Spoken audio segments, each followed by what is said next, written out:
नमस्कार, महुआ खबर देख रहे हैं आप और मैं हूं आपके साथ अदिति। आपको रूबरू कराएंगे आज की तमाम बड़ी खबरों से। तो चलिए रुक करते हैं खबरों की ओर।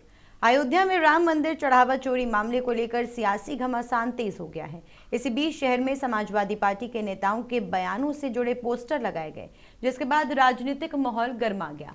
पोस्टर में सपा प्रमुख समेत रामगोपाल यादव और शिवपाल यादव की तस्वीरें दिखाई गईं।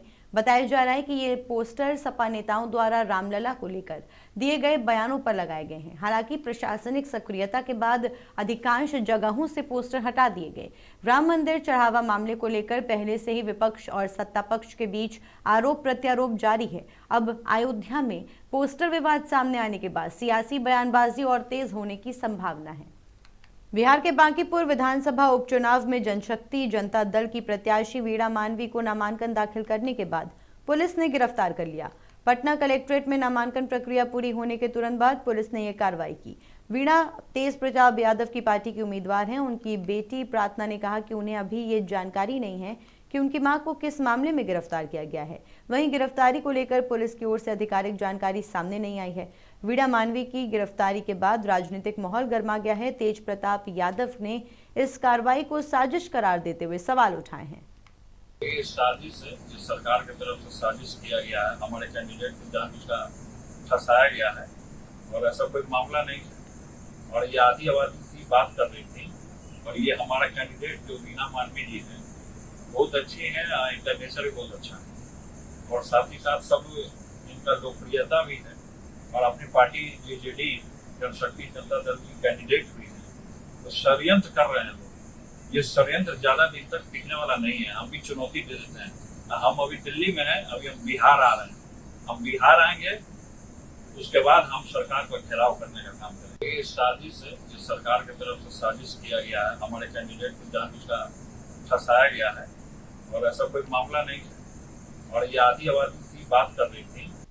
प्रयागराज की पावन धरती पर आषाढ़ अमावस्या और भौमवती अमावस्या का धार्मिक पर्व श्रद्धा और आस्था के साथ मनाया गया। त्रिवेणी संगम में ब्रह्म मुहूर्त से ही बड़ी संख्या में श्रद्धालु पहुंचे और पवित्र स्नान कर पूजा अर्चना की। भक्तों ने संगम में डुबकी लगाने के बाद दान पुण्य कर सुख समृद्धि और विश्व कल्याण की कामना की। धार्मिक मान्यताओं के अनुसार आषाढ़ अमावस्या के दिन पवित्र नदियों में स्नान करने से अक्षय पुण्य की प्राप्ति होती है। इस दिन पितरों की आत्मा की शांति और मुक्ति के लिए श्राद्ध, तर्पण और पिंडदान का विशेष महत्व माना जाता है। संगम क्षेत्र में श्रद्धालुओं की सुरक्षा और व्यवस्था के लिए प्रशासन की ओर से भी इंतजाम किए गए। पूरे क्षेत्र में भक्ति और आस्था का माहौल देखने को मिला। आज मोमबत्ती अमावस्या है। अमावस्या के दिन जो है पितरों के लिए जो है वो होता है और कम से कम पिता को अगर तर्पण कर दें, उनके नाम से दान पुण्य करे जो है तो बड़ा फलित रहता है। या तो अमावस्या है, दिन मंगलवार है और गंगा मैया से सभी देश के लिए खुशहाली चाहते हैं। आज मोमबत्ती अमावस्या है। अमावस्या के दिन जो है पितरों के लिए जो है वो होता है और कम से कम पिता। मध्य प्रदेश के सतना जिले से एक सनसनीखेज मामला सामने आया है। कोलगवां थाना क्षेत्र के केमा गांव के पास एक युवती घायल और बेहोशी की हालत में मिली। सबसे चौंकाने वाली बात ये रही कि युवती के हाथ पैर बंधे हुए थे। स्थानीय लोगों की सूचना पर डायल 112 और पुलिस टीम मौके पर पहुंची तथा युवती को तत्काल जिला अस्पताल में भर्ती कराया गया, जहां उसका इलाज जारी है। पुलिस के अनुसार युवती की हालत फिलहाल स्थिर है। नगर पुलिस अधीक्षक देवेंद्र प्रताप सिंह चौहान ने बताया कि युवती का बयान दर्ज कराने के लिए महिला पुलिस अधिकारी भी अस्पताल पहुंच चुकी है। जैसे ही उसकी स्थिति बेहतर होगी, बयान के आधार पर आगे की कानूनी कार्रवाई की जाएगी। फिलहाल पुलिस युवती की पहचान करने के साथ साथ ये पता लगाने में जुटी है कि उसे उस स्थान पर किसने और किन परिस्थितियों में छोड़ा। घटना के पीछे किसी आपराधिक साजिश की आशंका को देखते हुए पुलिस आसपास के लोगों से पूछताछ कर रही है। साथ ही घटनास्थल के आसपास लगे सीसीटीवी कैमरों की फुटेज भी खंगाली जा रही है। पुलिस का कहना है कि जांच के बाद पूरे मामले का खुलासा किया जाएगा।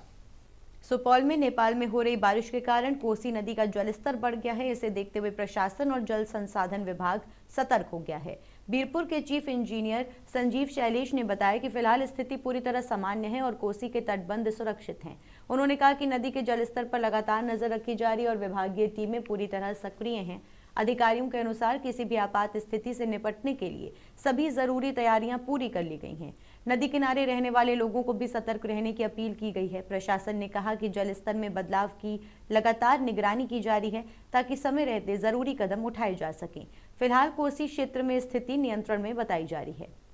चंडीगढ़ में प्रधानमंत्री नरेंद्र मोदी के 17 जुलाई के प्रस्तावित दौरे को लेकर बीजेपी ने तैयारियां शुरू कर दी हैं।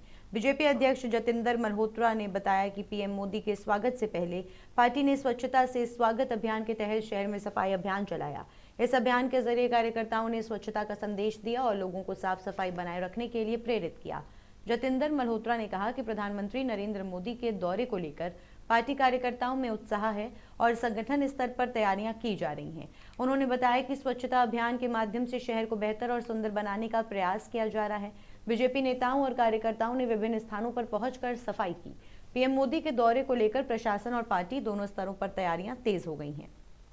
नई दिल्ली में कांग्रेस अध्यक्ष मल्लिकार्जुन खड़गे के आवास पर पार्टी नेताओं की अहम बैठक चल रही है। बैठक में लोकसभा में विपक्ष के नेता राहुल गांधी और कांग्रेस महासचिव के.सी. वेणुगोपाल समेत कई वरिष्ठ नेता शामिल हो रहे हैं। बैठक में पार्टी से जुड़े संगठनात्मक मुद्दों, आगामी राजनीतिक रणनीति और मौजूदा हालात पर चर्चा होने की संभावना है। कांग्रेस लगातार अपनी राजनीतिक गतिविधियों को मजबूत करने में जुटी हुई है। ऐसे में इस बैठक को पार्टी की आगे की रणनीति के लिहाज से महत्वपूर्ण माना जा रहा। बैठक में नेताओं के बीच विभिन्न मुद्दों पर विचार विमर्श किया जा रहा है। हालांकि बैठक के एजेंडे को लेकर अभी विस्तृत जानकारी सामने नहीं आई है। कांग्रेस की इस अहम बैठक पर राजनीतिक गलियारों में भी नजरें टिकी हुई हैं। अहमदाबाद के प्रसिद्ध जगन्नाथ मंदिर में गृह मंत्री हर्ष संघवी ने पूजा अर्चना की। इस दौरान उनके साथ मंत्री ऋषिकेश पटेल भी मौजूद रहे।